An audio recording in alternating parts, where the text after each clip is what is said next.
50 years ago was 1971, and I remember it well. This is a contest entry, or a tribute in a way, or a tribute to Deep Track Zach from Atlanta, and that's in Georgia. That's a blue state now. Now, I promised myself I wouldn't go political here, and I won't, I promise, because 1971 was a very tumultuous year, and a lot of the music is political, but I'm not showing that. I'm not going that direction. And besides, this is not about me. This is about Zach.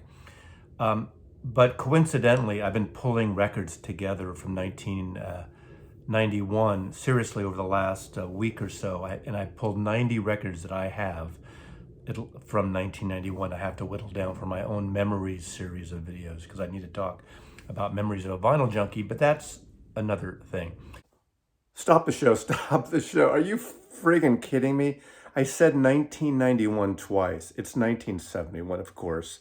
I can't friggin' believe that. You know how your lips say something different than your mind is thinking? Well, I guess it happens as you're getting older. So sorry, Zach, but now back to 1971 for Zach. This is celebrating Zach's 500 subscribers. He's been around for 10 years, but only the last year did he start showing on camera. He's been uploading videos and live videos and music videos, records, I guess, prior to that. But now he's on camera, him and his brothers. And I love his taste in music. I like his roots. And I love that in this hardware store, he has a record department. How cool is that, right? You need a chainsaw and a Crazy Horse record. Of course, if you bring a Crazy Horse record and a chainsaw up to the counter, I think Zach needs to like isn't there like a 7-day waiting period on chainsaws in Georgia? I'm kidding. I'm from a liberal West Coast state. But anyway, congratulations, Zach. Seriously, I do love your taste, and I find that a segment of the music that I love, Zach is right in tune with. So this is perfect supporting Zach in 1971. Pulled a 5 to 10 records, of course. I'm an overachiever. I'm pulling 10, one for each year of him doing this, pulling records from 1971. And what a great year it was. But anyway, I am starting out with this record, Crazy Horse.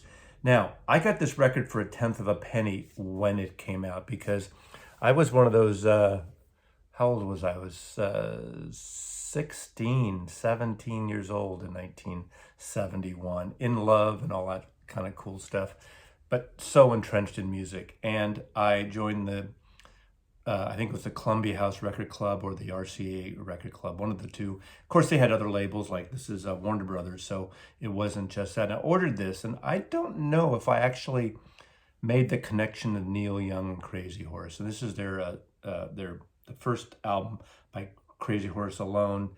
Of course, it's got, if you're Neil Young fans, Ralph Molina, Billy Talbot, Jack Nitzsche, Danny Whitten, the late Danny Whitten, and of course Nils Lofgren on guitar, who I'm a big, big fan of. And Jack Nitzsche, who did a lot of orchestration for Neil Young records. Go On Dead Train is on here, a great song written by Randy Newman. But what I love about this, it's just a great album. So really rootsy. And I decided the albums I'm picking for Zach is more on the rootsy and rock and roll side, not any of that prog shit and stuff. This is for you, Zach. So next one is one of my all-time favorite records, and it's Motel Shot by Delaney and Bonnie and Friends.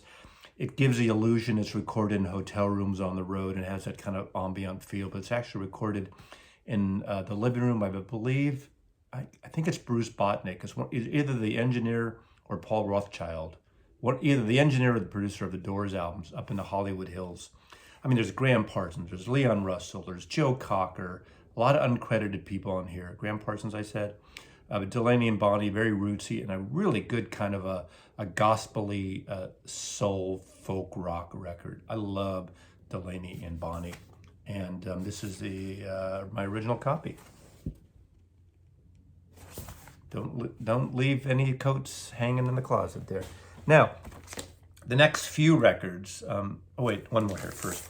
one of my all-time favorite records of 1971, and this is the first solo album by David Crosby, If I Can Only Remember My Name.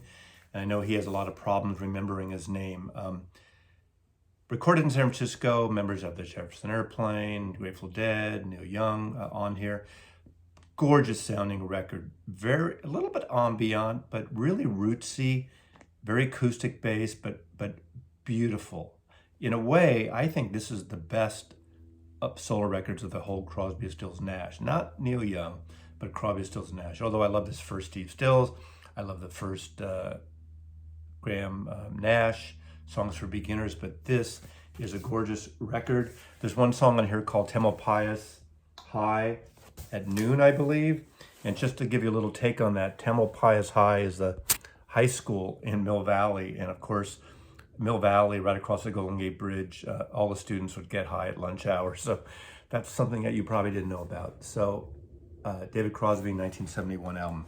Now, this is what I was going to say. These next series of albums, in 1971, I bought all these records. These are my copies that are 50 years old now. And I realize a handful of the albums I've been pulling for this other video have my autograph or my name on it. So I must have brought these to friends' houses at a time. And so I have about 5 records or 4 or 5 records in a row here from 1971. I stopped doing that after that, and I didn't do it before that. So just mostly 1971, maybe a couple from 72, I guess. Original Green Label, Warner Brothers. Of course, this is Faces Long Player. This is when Rod Stewart and Ronnie Wood were in the band. And this is great. There's one live track on here. Rod Stewart singing Maybe I'm Amazed, the Paul McCartney song from McCartney's first solo album. But really good. I mean, you know Ronnie Lane and Ronnie Wood, and I mean, what a great band, the Faces. The Small Faces were almost like another band morphing into the Faces because they got tall. That's basically what happened. Not everyone was small. If you got a bunch of tall guys in the band, you switch out. Original copy, beautiful copy, great rock and roll record, rootsy rock and roll record, wonderful record. Another record that has the good old Maslov signature is the first Jonathan Edwards record. The song Sunshine was one of the great songs of that summer in 1971. I remember it so well. This was on the Pink Capricorn. See, it's funny how you have these sense memories. Yeah, Pink Capricorn label. And the sound, the recording of Sunshine is so beautiful. I need to get another copy of the album. Was it Stardust Cowboy or something of his? Fantastic voice, fantastic acoustic record. Of course, this is in the midst of all the singer-songwriter stuff. So, Jonathan Edwards. Another signed Maslov edition. Do you know what I mean? His first, 4 or 5 records on A&M Records, Lee Michaels, are amazing. What a kind of a great duo. It's him on keyboards and organ, and Frosty on drums. And Frosty would do these wild drum solos. I actually saw them, I think it was in 69 or 70, open up for, I think it was 1970, open up for the Blood, Sweat, and Tears at the Oakland Coliseum. And he was great. This is a great record,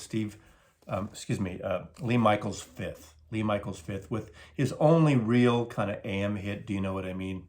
Great song. And of course, we're going to Tulsa now. Let's go to Tulsa and talk about Leon Russell. Again, another Maslov signature series. The Maslov signature series should have a box set, right? Leon Russell and the Shelter People. He had a moment of these, 4 or 5 years of amazing records. Of course, touring with Joe Cocker and leading Mad Dogs and Englishmen. Concert for Bangladesh, working with George Harrison. He does a Harrison cover on here. Let's see, what does he do? Beware of Darkness from All Things Must Pass. He does It Takes a Lot to Laugh, A Train to Cry, Dylan. Alcatraz, Stranger to Strange Land. Great vocals, great, these studio musicians and touring musicians of the time of Carl Rattle, Claudia Lanier on vocals, Kathy McDonald on vocals. Her great album, A Sane Asylum on Capitol, is a great kind of white, blue-eyed soul singer album as well. Don Preston etc. Jesse Ed Davis, Jim Keltner, Barry Beckett, David Hood. I mean, Roger Hawkins, come on. I mean, incredible record. Rootsy. So I would think you like this album, Zach. I hope you do. And now let's go for West Coast psychedelic country. And it wasn't really psychedelic, but the debut by, this is not a Maslow's signature, but my original Columbia Records copy, the first record of New Riders or the Purple Sage. I used to see them play around a lot because of this gentleman right there. Jerry Garcia used to sit in San Francisco, Winterland, and the various places and play pedal steel with them. And they'd open up for the Grateful Dead quite a bit, and that's where I saw them a lot. I think this is their best album. This is really true, kind of a cowboy country record. Amazing debut record. The next ones are pretty good. There's Power Glide and Panama Red, but this is the one. If you want one New Riders records, this is the one to get. So some great cowboy country music with a little hipster West Coast bent to it. One of my all-time favorite Van Morrison records, Tupelo Honey. Again, 1971. All these are 1971, so I don't even have to say that. A beautiful sounding record. Some of his greatest songwriting. Wild Night was a pretty big hit, at least on the West Coast. Old Woodstock, Tupelo Honey. This series, Moonshine Whiskey, this series of records he did from 68 through 74, 75. Every single one is a great record. So Van Morrison and Janet Planet. That's Janet Planet. And I don't know the horse's name. And then lastly, where would I be without showing at least one Beatle record? Wings Wildlife with Hype sticker. I have several copies of this. Amongst my very favorite Paul McCartney record. This is the first album he put out with the name Wings on it. It's a very intimate record, and I've argued this. I think this is one of his best records, this and Ram, and this is one of the few McCartney records that holds up 50 years later. It doesn't sound dated like, even Band on the Run, as much as I like that step inside these four walls, yeah, yeah, yeah, yeah. You know, that synthesizer crap on that song. Okay, calm down, people. Great record. Intimate record, some beautiful ballads, some slow-moving ballads with Dear Friend and Wildlife. I like Mumbo and Bip Bop. I mean, it just kind of rocking, bluesy numbers open up. And his cover of Love is Strange, that was a hit for Mickey and Sylvia and the Everly Brothers, is just a really great, almost like reggae-ish. Great bass guitar sound, really well recorded. I think Alan Parsons might have been an engineer on this record. But I think this holds up. And the reissue anniversary edition that came out, archival issue a couple years ago, has an extra. They were considering possibly a double album. I think it's this one. Am I getting that wrong? Whatever, I can't think. I'm supposed to be the Beatle guy, one of the Beatle guys, and I don't remember. Anyway, Zach, congratulations, 50. Seriously, I love watching your videos. I love your demeanor and your musical taste. It's so great.